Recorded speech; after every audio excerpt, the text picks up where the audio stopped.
گاؤں کے ایک کنارے پر ایک ٹوٹی ہوئی قبر تھی۔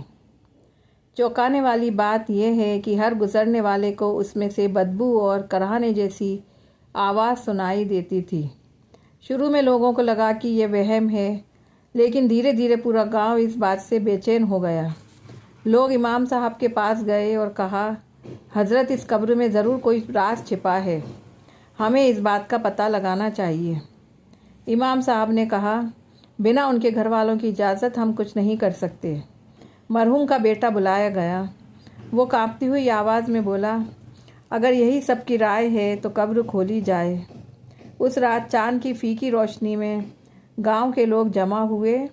جیسے ہی قبر کھودی گئی، ویسے ہی مٹی ہٹنی شروع ہوئی۔ ایک خوفناک منظر سامنے آیا۔ قبر کے اندر مردے کو زنجیروں سے جکڑا گیا تھا اور اس کو جسم سے انگاروں کے دھڑکنے جیسا دھواں اٹھ رہا تھا۔ لوگ سن رہ گئے۔ کچھ کی آنکھوں سے آنسو بہہ نکلے، کچھ ڈر کر گر پڑے۔ امام صاحب نے بھاری دل سے بیٹے کی طرف دیکھا اور پوچھا، تمہارے والد کا ماضی کیسا تھا؟ بیٹے نے کہا، حضرت، وہ دوسروں کا حق دباتے تھے، غریبوں کا مال چھینتے تھے اور کسی کے ساتھ انصاف نہیں کرتے تھے۔ یہ سن کر پورا گاؤں کانپ اٹھا۔ امام صاحب نے قبر کو پھر سے مٹی سے بند کروایا اور سب کو نصیحت دی، یاد رکھو، دنیا کی طاقت قبر میں کام نہیں آئے گی۔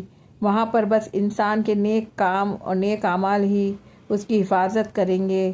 آپ کی نیکی کی ہر قدم پر قبر میں آپ کا ساتھ دے گی۔ جزاک اللہ خیر۔